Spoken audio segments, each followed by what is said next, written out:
Assalamualaikum warahmatullahi wabarakatuh. Selamat pagi. Yang saya hormati Bapak Rian Arthur, Sarjana Pendidikan Master Pendidikan, dan teman-teman semua. Kami akan mempresentasikan tentang strategi pembelajaran dalam sistem pembelajaran jarak jauh, metode pembelajaran daring di tengah pandemi COVID-19.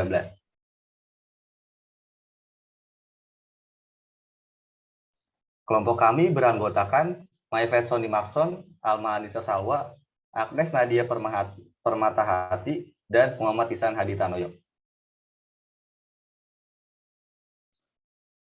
Pendahuluan, menjadi hak setiap umat manusia yang ada. Pendidikan menjadi salah satu hal yang penting dan harus dimiliki oleh seluruh tanpa kecuali.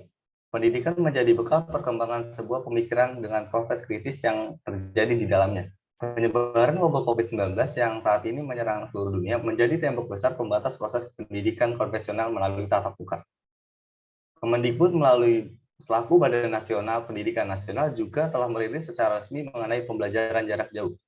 Menjaga jarak diakui sebagai salah satu cara untuk menghentikan penyebaran virus. Hal ini yang menjadi latar belakang dari dilakukannya pendidikan jarak jauh. Perubahan proses kehidupan ini memberi pernyataan atas bagaimana kemudian strategi yang mampu dilakukan sehingga metode pembelajaran daring ini mampu berjalan secara efektif.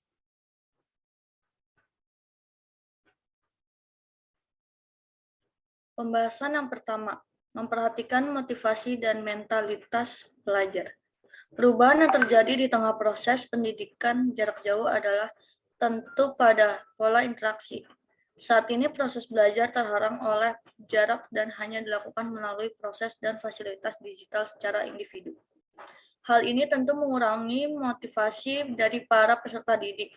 Tak jarang kesehatan mental mereka bahkan ikut mengalami perubahan akibat dari proses yang dialami.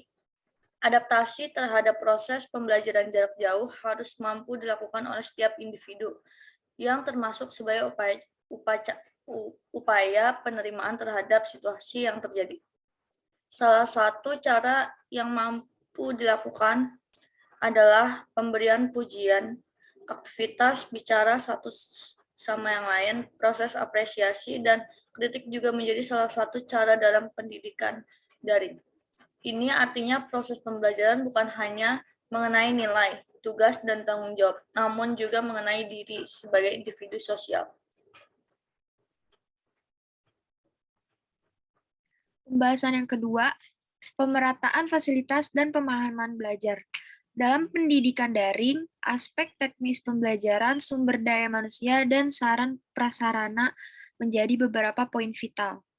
Dalam sebuah sistem pendidikan daring, ada aspek antara manusia selaku sumber daya manusia dan teknologi yang digunakan untuk mengolah, mengambil, dan menyimpan data proses pendidikan.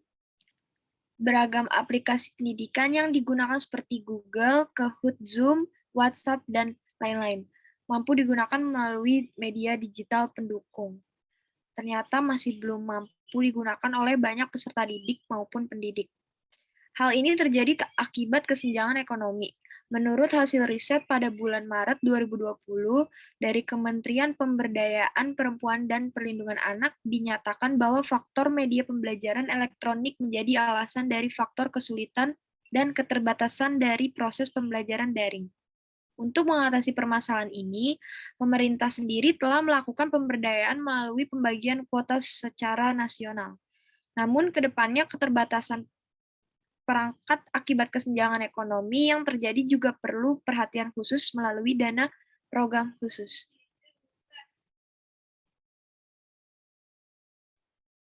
Pembahasan yang ketiga, kecakapan proses pembelajaran yang disesuaikan. Bukan hanya pada proses pembelajaran normal, dalam pembelajaran daring juga terdapat mekanisme di dalamnya yang menjadi pengaruh dalam keberhasilan proses pembelajaran. Kurikulum nasional yang diberlakukan secara menyeluruh untuk proses pembelajaran konvensional. Seharusnya mampu disesuaikan dengan proses pendidikan daring. Dari sektor distribusi, pendidikan mengenai bagaimana pendidikan mampu diakses dan diterima oleh setiap anak yang ada di Indonesia tanpa terkecuali, termasuk pada akses, fasilitas, dan hal lain yang berhubungan dengan proses pembelajaran. Selain itu juga mengenai waktu pembelajaran. Proses pembelajaran konvensional dan daring seharusnya mampu sesuai mengingat media dan situasi proses belajar yang berbeda. Interaksi yang terjadi, proses yang proses belajar yang ada, waktu pembelajaran, dan materi yang dibahas juga harus disesuaikan.